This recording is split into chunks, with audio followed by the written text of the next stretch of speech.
Okay, last video here, number 13, I believe. I don't know.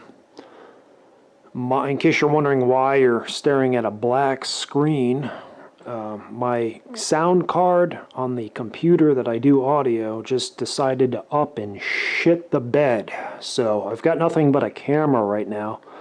Not very sophisticated, but the good news is that it decided to happen as we're wrapping this shit up. So that's the good news in all of this. Anyway, in the words of Bill O'Reilly, fuck it, we'll do it live.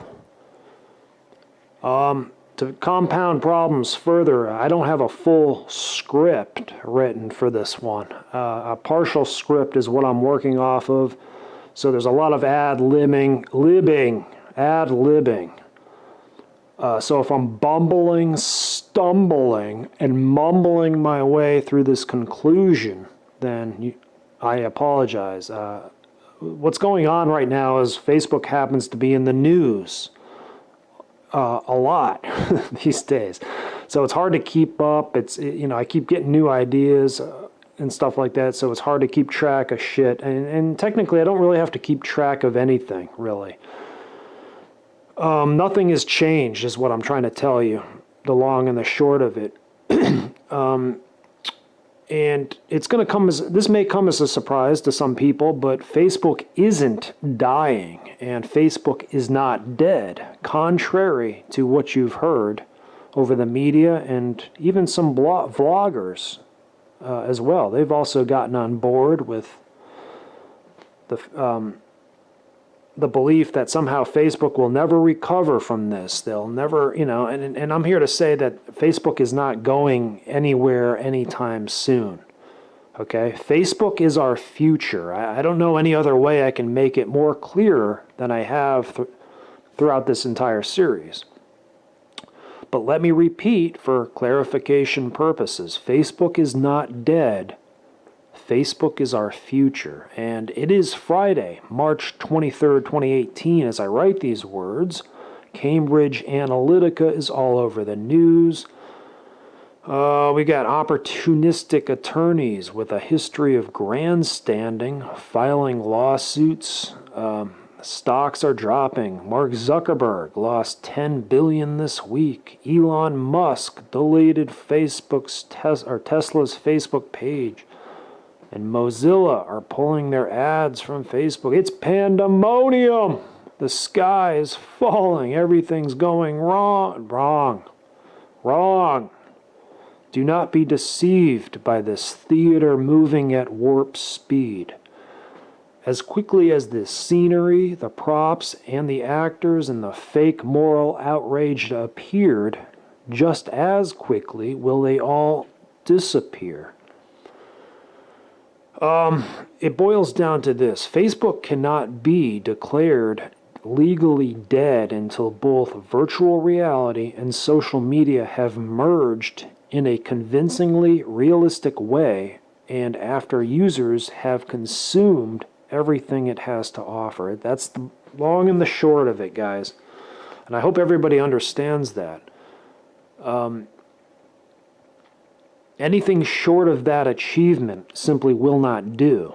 What you see with the cartoon avatars that I've shown you, that won't do. What you see in virtual reality today, where there's a little bit of interactivity, but it's packaged in some kind of cartoonish bullshit, that won't do. That's not going to satisfy my vision of what virtual reality is supposed to look like. Okay, that's not going to work out for me. And I'm really saying, consider the following a warning too. I'm just warning everybody right now. Expect to see a lot more crazy theater in the months and even years ahead. Don't be surprised to see Facebook's stock drop to record lows. Don't be surprised to see Mark Zuckerberg step down as CEO, as was suggested in this Wired magazine article, the case for a Zuck-free Facebook. Don't be surprised to see Facebook sell Oculus and Don't be surprised to see Facebook file Chapter 11. All of that stuff, as bad as it may sound, is strictly theater. You must understand this, okay? Zuckerberg stepping down as you know who else stepped down as a CEO, I believe, is what the hell is the guy's name? Apple, Steve Jobs. Okay, and what happened? He came back, and in 10 years they came out with something called, I don't know, the iPhone. Maybe you've heard of it. So a guy stepping down or leaving CEO doesn't mean he has to leave forever. He could resurface at a later date after the attention has died down. Speaking of attention, it's my. I don't mean to play conspiracy theorist here. Conspiracy theorist here, but it's my belief that Facebook is not bothered by this attention. You'll notice that Sandberg and Zuckerberg and everybody else associated in Facebook, they're not bothered. They're not sweating. They're cool, calm. It's almost like it's a formality of sorts that they have to go through. They've got their eye on the prize. Okay, and you should also have your eye on the prize. The prize, is called. One thing I want to say before I depart here today is that there are going to be people who watch this Facebook video series and will decide that they don't want to be part of this virtual tomorrow. Speaking for myself personally, I have no interest in signing up for a Facebook account today in its current form. With that said, however, if Facebook's virtual environment, social media platform manifests itself in the future into what I see it to be in my mind's eye, then I would be a liar if I told everyone I wasn't just a little bit curious about it. Curious enough to sign up for an account? Yes, curious enough to sign up for an account. The reason for my curiosity: I am curious about the ease with which social connections can be made inside a virtual environment. By the same token, I am equally fearful about the ease with which these very same social experiences can induce an addiction so strong that it would be impossible to break. I alluded to this in my other Facebook video I made back in 2016, and I elaborate further upon it in a future follow-up video called The Dark Side of VR. VR's strong addictive properties will have an entire population spending every waking moment of their waking lives shuttered indoors, basking amidst its glow. There are some genuine concerns here that I have on that front. But back to those who wish not to participate in this virtual tomorrow. What choice do you really have? You can shirk responsibility and go your own way, as they say. You can live the life of an adolescent at 40 years old and roam wild through the desolate cities and towns that have become your personal playground. You can retreat towards the wilderness and live a life of solitude, but really, how long can that last? No man is an island, and eventually the solitude will affect you psychologically. Besides, in the distant future and in the name of fighting global climate change, every aspect of nature will become part of the Internet of Things. Every creature, every seed, and all things in between, controlled and monitored wirelessly, synthetic, not real. So while you're not in a virtual environment, you will still exist within a controlled environment. For those of you who don't want to go along to get along, but at the same time also don't want to go your own way, there is a third option available to you. There is a third option available to you, and it is an option comparable to choosing the forest between two paths.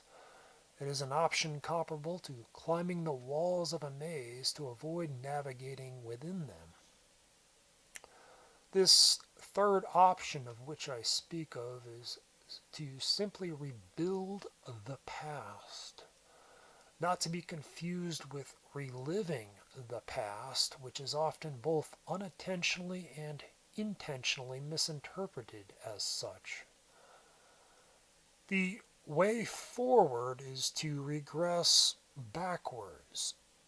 That is a bold assertion for an American citizen in 2018 to make.